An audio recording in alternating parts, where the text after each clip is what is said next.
Okay, one more, then we'll start. One more. All right, good. So you find the rhythm and the tempo.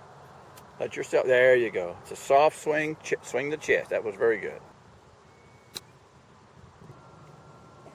There you go. Just kind of take the slack out of your body and swing the big arc into the ball. Good. Good. There you go. So it's a little skinnier slide through. Yeah. Good. Just keep working with that. There you go.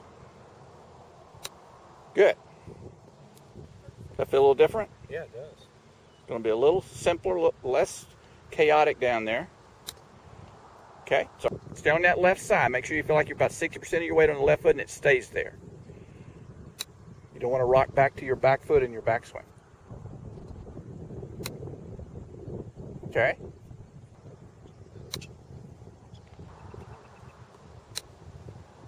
Okay, good. Has a little lower trajectory. It'll roll out a little bit more. Good, I like those a lot. Good. Stay heavy on your left foot. Monitor that this time. Get that heel off the ground. Stand tall. Good. So it's just a skinny little skip of the grass, nothing deep. Good.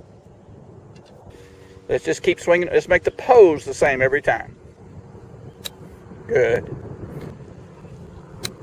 Okay, that's your best contact. Okay. Good.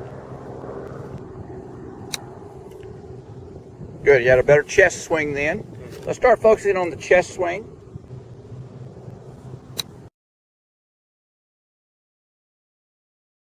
Good. I want to add just a tad more wrist hinge.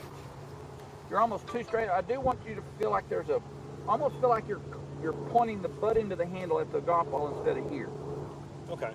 Do a rehearsal and see. There you go. That a little bit more? Okay, good. Yes. That'll give you a little steeper angle. So now our mind's on our backswing, our set in the top at the end of it. There you go. Yes.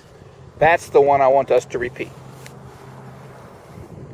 So your mind is monitoring the backswing hinge. Point the butt into the handle at the ball. Point, swing. Excellent. Much higher shot. Yeah. Just feels more solid down here too. Yes. Point. This is our point swing, we'll call it. Point. Oh, that's it. You just didn't have enough wrist hinge. Yeah. So keep swinging to the point position. Okay, good.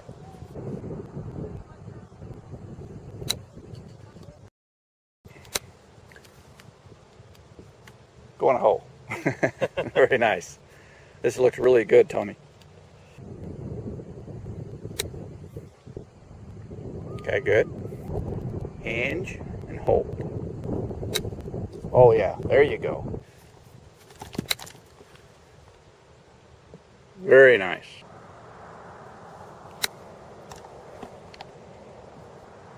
All right, very good. On the right, Tony, was at the beginning of the chipping session, and you were struggling a little bit at the beginning. The arc was fluctuating too much. The size of the circle was fluctuating too much. And so we talked about the concept of taking the slack out of the body, get the chest up higher, get the heel off the ground, get your hands sitting up a little bit higher. When you look at these two setups, they look very similar. If you look at the arms look similar. But there's some subtle differences. I did not get a down the line camera angle, which would have shown how much spine angle you had.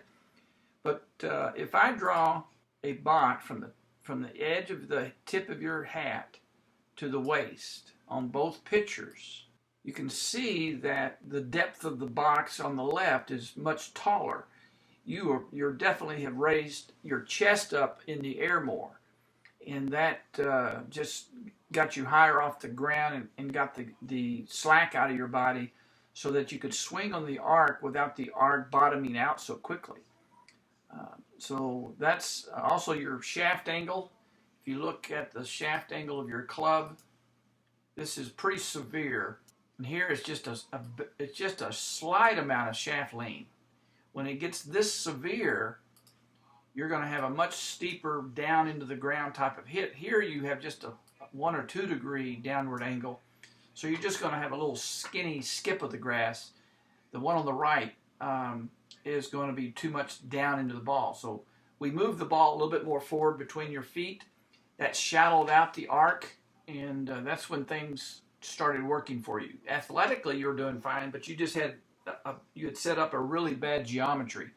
So we corrected the geometry of your setup and allowed you to then take advantage of your natural athletic skill, and you started hitting a lot of good chip shots.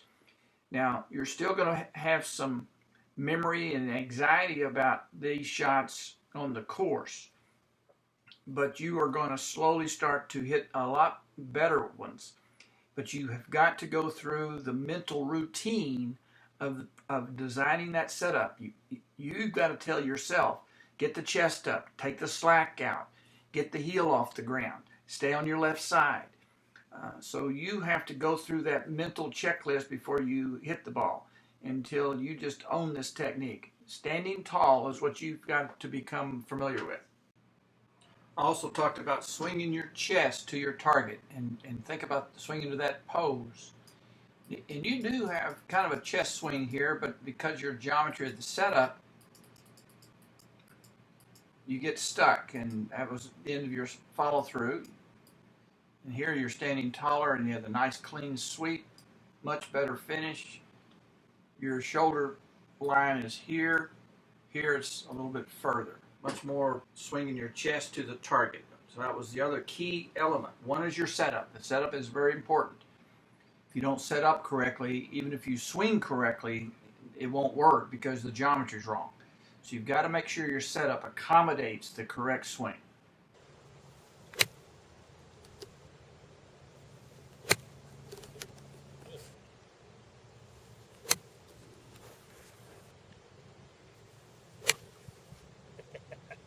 One more.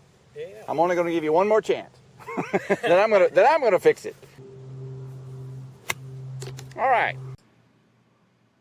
Tony, this is a close-up of your grip, and I'd commented that I was able to see the butt end of the handle. And if you were holding it properly with the left hand, I should not be able to see that. Tony, we made only 2 changes in your full swing, and that was your grip of the left hand.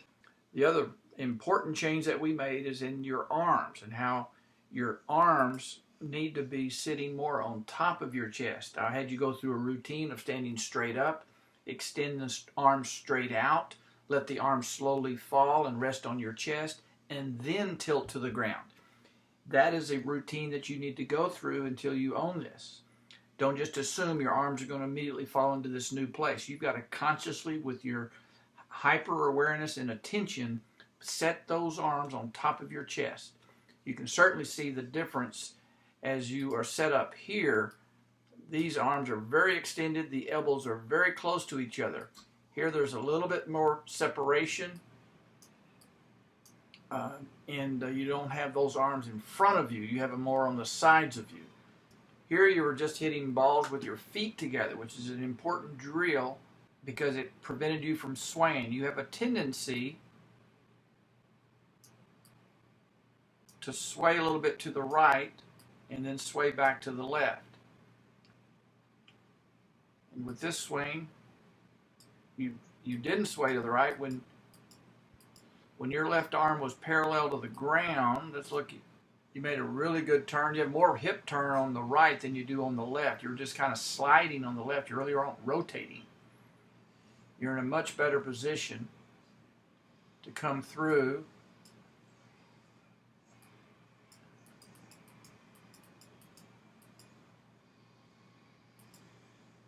Very nice.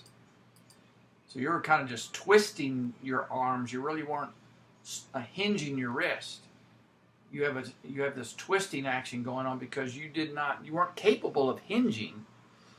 When your right arm is is straight out here, the club, the shaft is only here.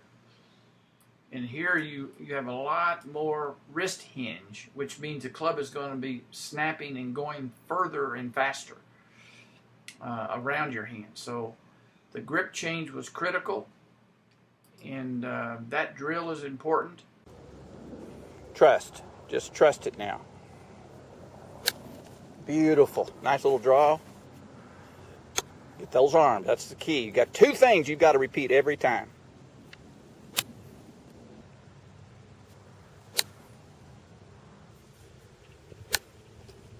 Okay? Good left hand, new arms. You've got to almost repeat that like a mantra in your head for a while. Very nice. It will in 30 days. That looks really good. I can't see the butt end of the handle anymore, I'll tell you that. That had a little bit more rhythm and relaxation. I like that one a lot.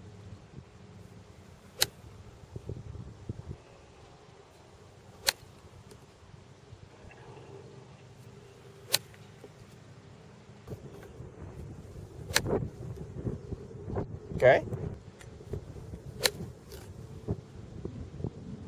Good.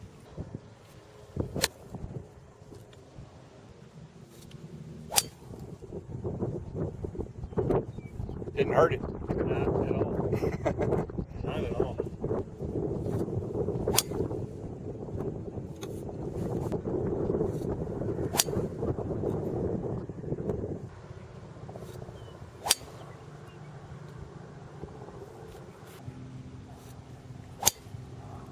Wow, that's just awesome. That's the best one today. Wow. That really had the draw, even in this left to right wind. That's right.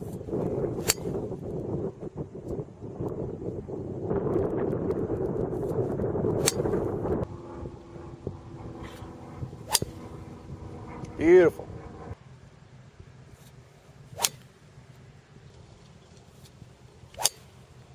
Didn't have to wait long. That was one, maybe your best one. Wow. Very nice. All right.